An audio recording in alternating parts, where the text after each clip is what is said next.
Welcome to the CISSP Cyber Training Podcast, where we provide you the training and tools you need to pass the CISSP exam the first time. Hi, my name is Sean Gerber, and I'm your host for this action-packed, informative podcast. Join me each week as I provide the information you need to pass the CISSP exam and grow your cybersecurity knowledge. All right, let's get started. Good morning, this is Sean Gerber with CISSP Cyber Training, and I hope you all are having a great day today. Today's Monday, and we are going to be going over risk indicators, backup verification data, and the disaster recovery and business continuity. This is part of domain 6.3 of the CISSP exam. The ultimate purpose of this training is to help you get ready to pass the CISSP exam the first time. And it's also designed to give you some expertise and some basically insight into how a CISO or how management should consider the thought process around these various cyber risks. But before we get started, I want to do a quick update based on the recording of this podcast. There are some risks out there as it relates to the iPods and iPads and Apple Watches and Macs and so forth. iPod, I don't think they even have those anymore. But bottom line is there's a critical vulnerability as it relates to the Apple products, and you're starting to see more and more of those. This is affecting the most recent versions of iOS, and I'll tell you as a manager that deals with these types of threats, it's something you're having to deal with on a daily basis. I mean, it's just absolutely crazy how much this is popping up and changing. So if you have any relation to some of the security that's in your organization, I would highly recommend that you get your systems updated. I'd also highly recommend that if you are dealing with, you do management of large numbers of devices, have some sort of what we call a mobile device management solution, MDM, and I would have that all of your devices set up in this MDM so that you can push out updates very quickly and efficiently. Else, making people just do the updates on their own, they won't happen, because I've tried that and I've seen situations where people had iPhones or any sort of device that are haven't been updated in 4 years. So make sure you have a mobile device management strategy for your business so that you can update your devices quickly and efficiently. Okay, so we're going to get into risk indicators, backup verification data, and disaster recovery and the BC plans. So we're going to quickly get into this, and you will see that it's got a lot of information in today's podcast. So we're going to talk about performance and risk indicators as something you'll see on the CISSP exam, and you will hear them talk about. If you have not been familiarized with KPIs, RIs, and the various likes that go with it, I should say KRIs, you're going to potentially get asked about some of these types of questions. And so you're going to have to understand, what are they coming from? Why are they asking KPIs and KRIs? So what is a performance indicator? A performance indicator is a metric that measures the effectiveness and efficiency of an organization's operations. It's typically obviously aligned to what the company wants to do and their goals and desires, but those are what you would typically track from a metric standpoint. What are their performance goals?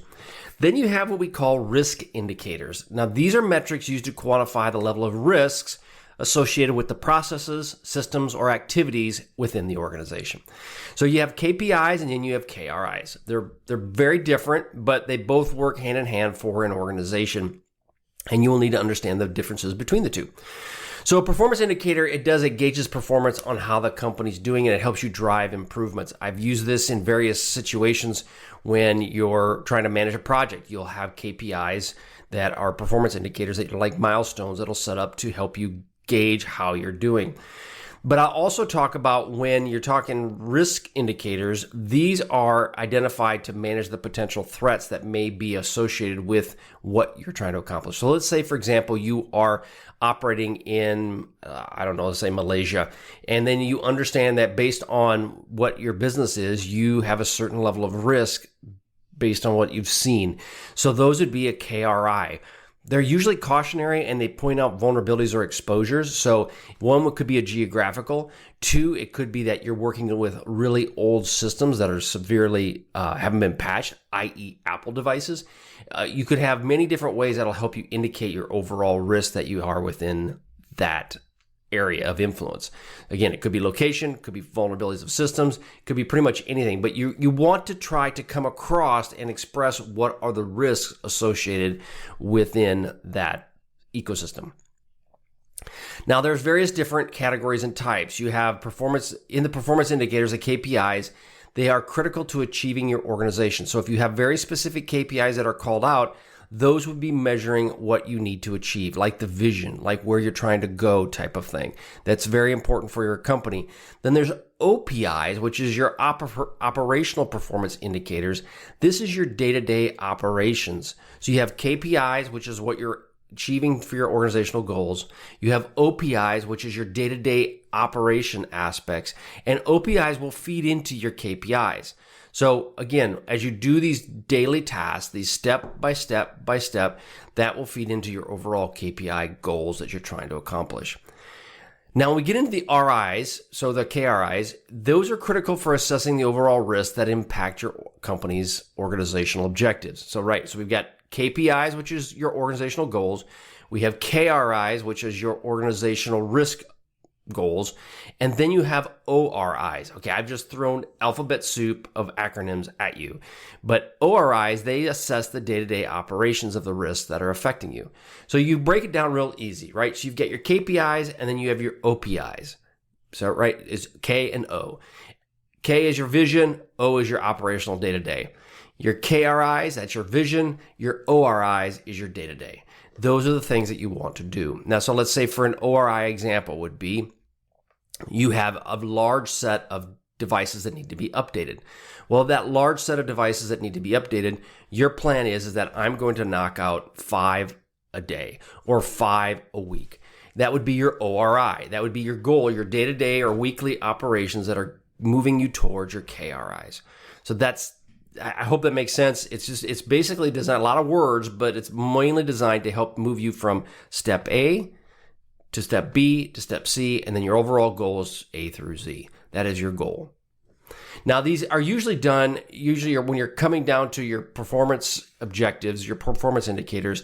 Those are done in short-term objectives. Your risk indicators both are present conditions and your future risk. Okay, so what is the time frame to get all this done?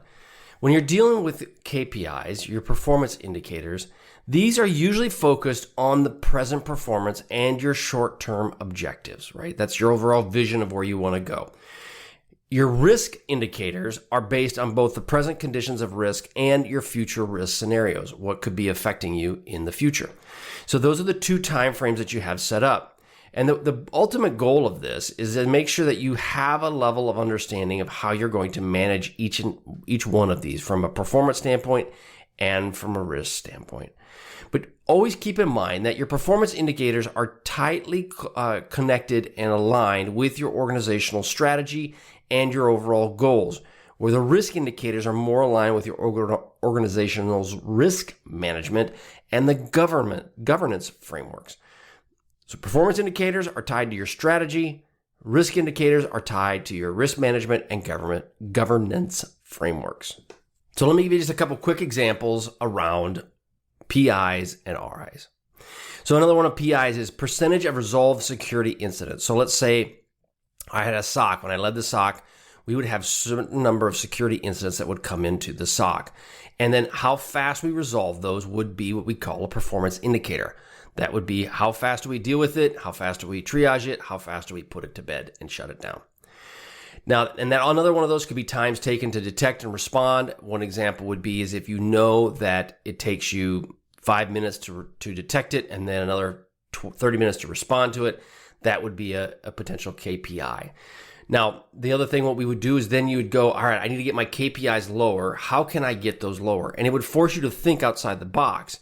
And you would go, well, if I created a training program that would teach my employees how to report these incidents to me, that would be a way to potentially treat each person as a sensor, and therefore it would allow them to help me report and find issues that maybe I'm missing.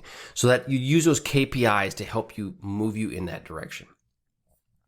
Risk indicators would be a number of unpatched vulnerabilities that maybe you have, or the frequency of failed login attempts over a period of time.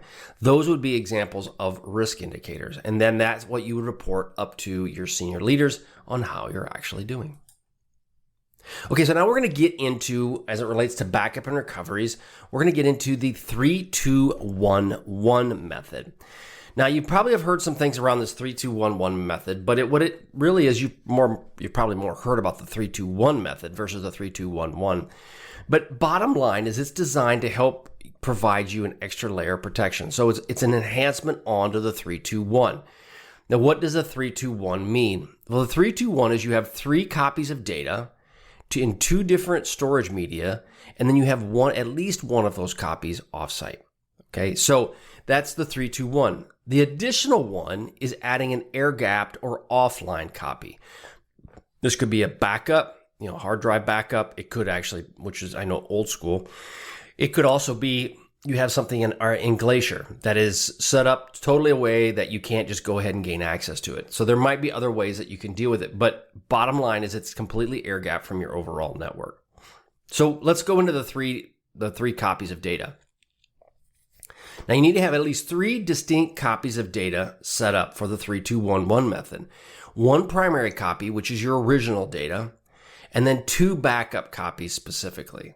So it's instead of having the 1 backup that everybody says, well, I've got a backup. Well, yeah, you've got 1 backup. So you're more or less doing the 1-1-1 method. But the 1 backup, you could have a situation where it's corrupted. I've had this happen many times over my years in security. You go to the backup and guess what? It's corrupted. And so therefore your 1 and only backup is of no use to you. So therefore it's important that you have at least 2 more backup copies available to you. 2 different media. That's the 2 of the 3-2-1-1 method. These storage copies are done in at least 2 different types of media. Hard drives, optical disks, network storage, you name it. The ultimate goal, though, is that you have them set up at least in 2 different types of media storage. Because, again, one will fail, another one may not. And that's the ultimate goal. Is you're planning for enough redundancy that in the event something does fail, you have a backup of the backup.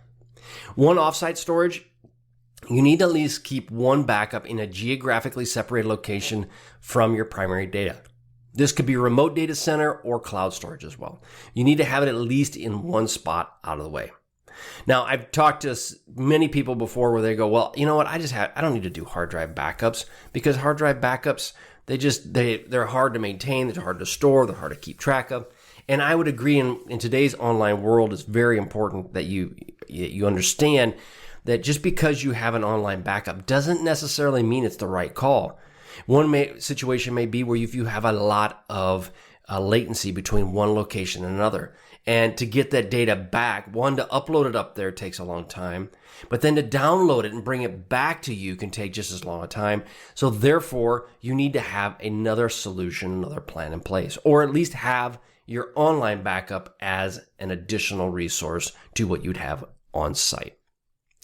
But again, the 3-2-1-1 method, it really is an important factor because of the fact that it's helping you increase against sophisticated cyber threats, which including ransomware and all the other aspects that are out there. As you saw with MGM and Caesars, that is critical and it is crucial. And then the last part is the air gap. You should have at least 1 copy that is completely disconnected from your network. Air gapped, offline storage. And the ultimate point is that if things go totally sideways, in case of emergency, break glass. Now, does that mean that one should be updated to the same frequency as everything else? It depends. It depends on how redundant do you want it to be. Now, let's say, for example, that you have weekly backups of your data, and then you have of that builds on to another week and a week after week after week. So let's just say, hypothetically, you have enough data that's in your backup environment for, let's say, 30 days or even 90 days. And you're going, that's amazing. I've got that. But then let's say your application is critical to your business to operate. But if something bad were to happen, if I lost all my data, I just have to have the application that runs, and at least at a minimum, it's got 6 months of data. So what you could do is you could have once every 6 months, you could have that application put in an offline storage environment and then reback it up once every 6 months. So you know that all of your 3, 2, 1 have to fail. But if they fail, you at least have something you can go back to. So that's the importance of the 3, 2, 1, 1 method. Now, some people may say, I can't have that. I've got to have it backed up every single week. And all I can lose is 1 week of data. Well, now you're going back to the old days where we used to have tapes, and you'd take those tapes and you'd take them to a certain location. It's kind of going back that route in some respects.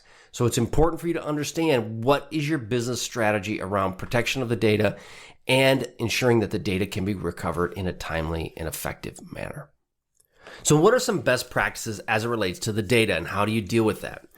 You want to periodically review and audit your backup procedures. You want to ensure that they're in line with what your current business needs and potential threats are. You want to make sure that that is taken care of. You also want to monitor and alert for these backups if they're not being done properly. I've seen it time and again where you just assume they're working where they're supposed to, and then all of a sudden you go to get it, it doesn't work. Well, when you start pulling up some of these reports, you can see that maybe the backups haven't been working.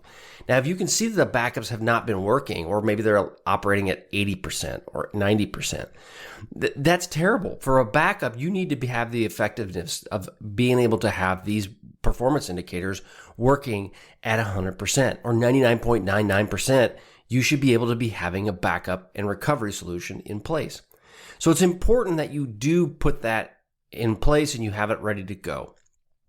You also need to have really strong documentation around your procedures, including the 3-2-1-1 method and where all the data places that are all the split storage locations your data is stored. You just got to have it. And it's important that that documentation is there and available for everyone.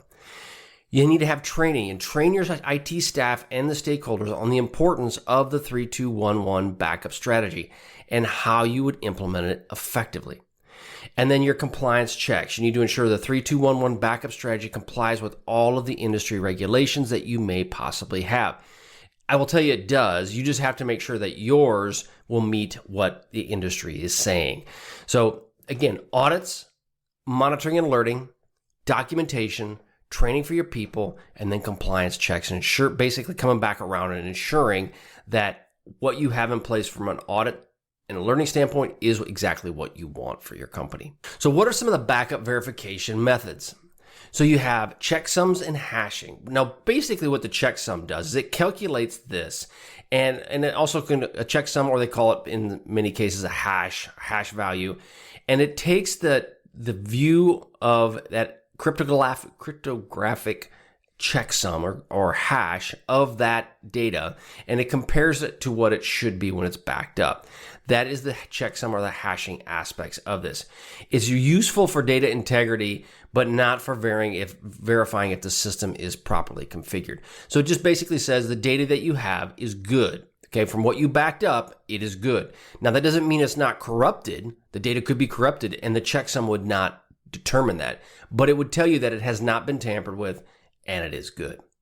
The next one is to test your restores. You need to actually go out and restore these environments from a backup. I see it time and again that if people will just assume the backup's there and they don't restore it. They just, hey, it's working like it's supposed to. But until you have to actually restore it, that is a different story. So it's important that you do have these restore options available to you. You also need to validate both the data integrity and the effectiveness of your restore procedures. By doing that, you'll ensure that the documentation, such as we mentioned before, is actually being followed and is actually useful. If you don't actually bring it back, if you don't bring back the data from where it was at one point, you don't fully know if your backup recovery procedures will even work. So it's important that you create the documentation as well as test it. You can do some automated verifications that are out there, and this will help check the validity of the backups. I would highly recommend that you do have some level of automated verification, just because you don't have time to do all of those, especially if you have a very large organization. These can help alert if there's any inconsistencies that you may find within your backup. Now, just because there's inconsistencies doesn't mean there's a hacker in your midst, but it does mean that you have to understand and go look at your backup strategies to ensure that they are correct. And then timestamps and log files. These timestamps are designed to help you know when the backup files were there, in what time they happen, how often they happen. This does not guarantee that the data can be successfully restored, but it will tell you that they were actually done when they were supposed to be done. So verification methods are checksums, test restores, automated verification, and then timestamps and log files. That's what you'll when you're looking to try to recover from your backups, those are the key factors you need to consider. Okay, so what are some best practices as it relates to your backup and recovery solutions? One, obviously, regularly scheduling these backups. You want to ensure that you have them set up correctly and when you want them to be done. You also need to conduct verification tasks based on your schedule you may have. Now, this could be automated verification like we talked about before, or this could be done manually, whichever you prefer. Again, like I said, an automated verification would be highly important. I would also say if you did the automated one, then you want to go back around and ensure through a manual testing that at least at a minimum you have sampled some of those backups to ensure they're still working correctly. You need to have an audit trail. Now, this would include you must have enough data for your audit. It means your log files need to be enough of them that you can actually go back and audit the data specifically and ensure that the backup had occurred as anticipated. And if there was any issues, like I mentioned before, I've run reports of my backups, and I've noticed that there has been some very telling signs out of these backup reports saying that maybe the backup and recovery solution wasn't working as planned. So it's important that you do understand that. Role-based access controls, you also want to limit access to backups and verification systems to authorized personnel only. You do not want just having anybody have access to your backups because, one, if you allow someone to do it and it gets corrupted, then what ends up occurring is now you have a bigger problem than you had when you started. So you want to ensure that you do have some level of role-based access control environment. You also want to have an isolated environment specifically designed for testing. You really don't want to test your backups on your production network. You want to ensure that you have an environment specifically set aside for it. Automated alerting, we talked about already. Multi-location storage, again, having them spread out through various locations. And you want to ensure when you're doing all of this that you go back and you review and update your overall policies for your company. This would include your backup and verification policies. Are they correct? One, are you following what your policy says? And then two, are you actually, do you even have the policies in place? So it's really important that you do that. You want to also understand how is it from a DR and BC integration. So how do your backups work in the event that there's a disaster recovery or you have some level of business continuity operations you have to go through. And then lastly, you want to have some training and awareness designed for your IT staff to understand your backup policies as well as what is their role in your backup and recovery strategy. Okay, in 6.3, we briefly kind of go over DR and business continuity standards and the programs associated. But when you get into section 7, there's a much larger area around disaster recovery and business continuity. And so we're just going to kind of briefly touch on those as it relates to those two programs. And then you can expect to see it. If you go to CISSP Cyber Training, there's more of that data and information available to you there. So again, DR and BC programs, what are they? Well, DR is a disaster recovery and BC is what we call business continuity. So what is disaster recovery?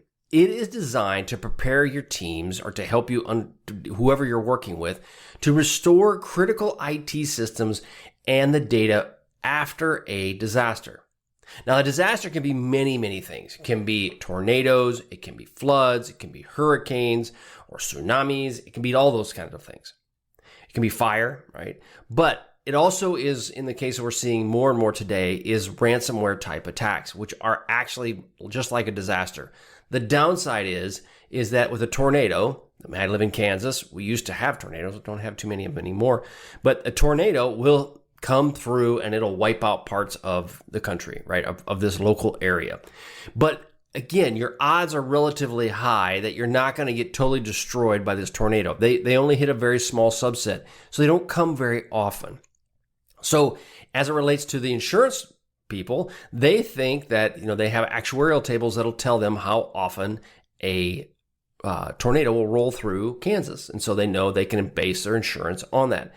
Ransomware is happening so frequently that it doesn't really matter. The actuarial tables around insurance, they can't build those out because there's so many fluid variables to it. As it relates to a tornado, I have no way of stopping a tornado or even slowing it down. But I do have the ability to stop or mitigate or slow down a ransomware attack. So that's why the difference is. Now, when you're dealing with disaster recovery, you have to plan for all these various aspects. This would include system restoration, data recovery, and your fallback procedures in the event something were to happen.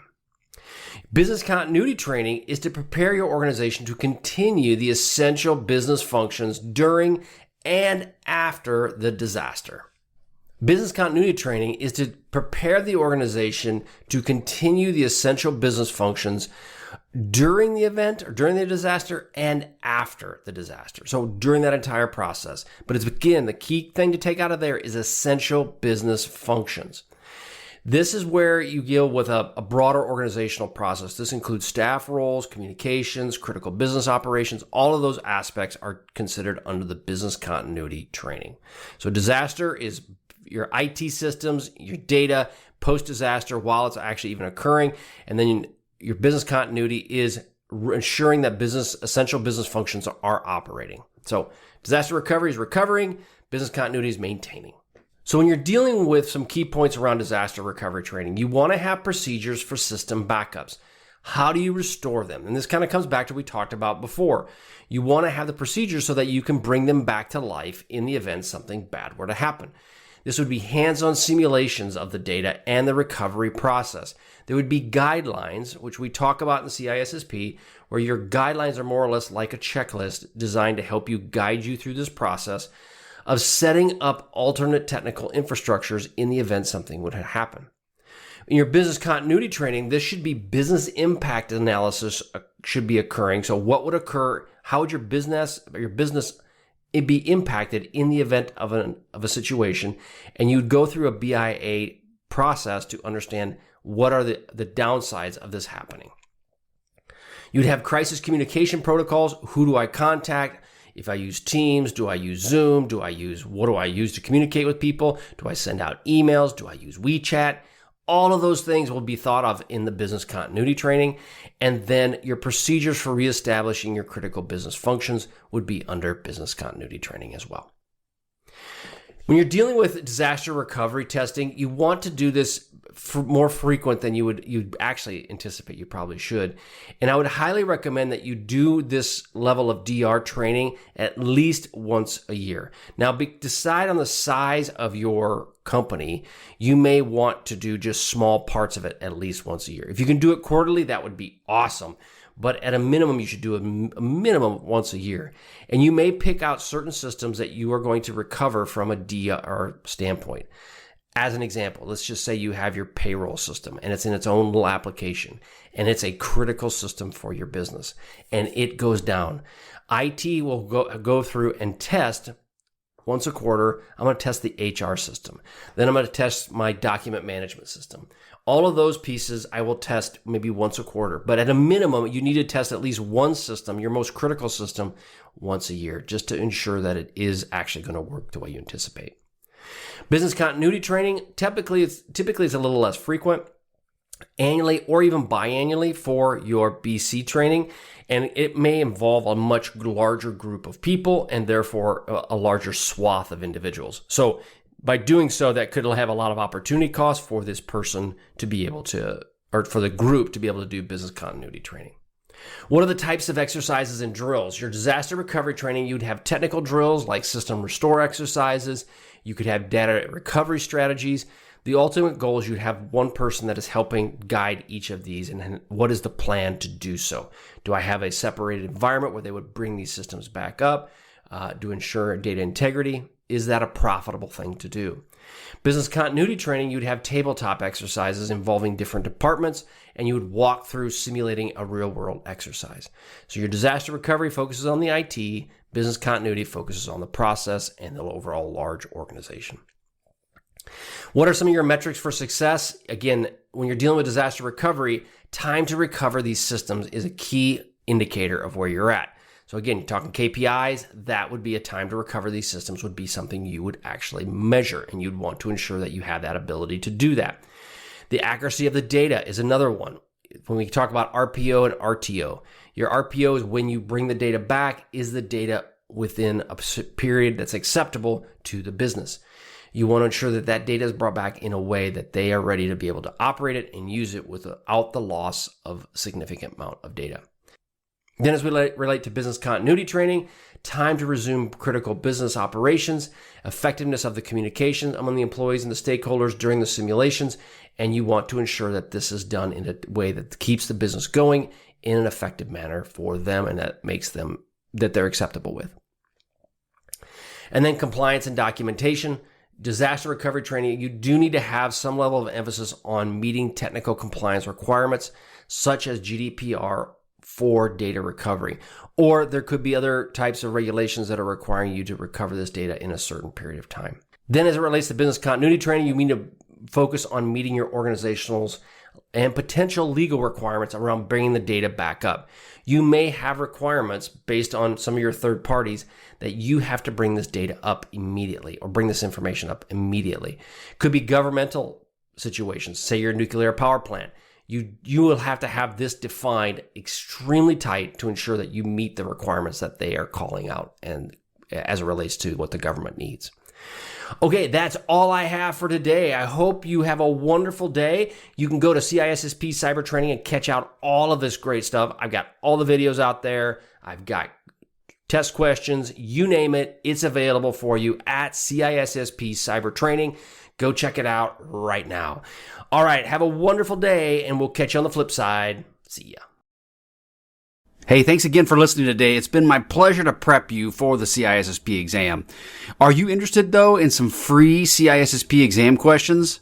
Head on over to freecisspquestions.com and sign up to join my email list, and you'll receive access for 60 free CISSP questions each and every month for the next 6 months. That's a total of 360 questions just for signing up with CISSP Cyber Training.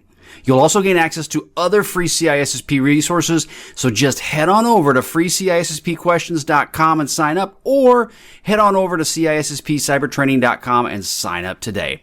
Have a wonderful day, and we will catch you on the flip side. See ya.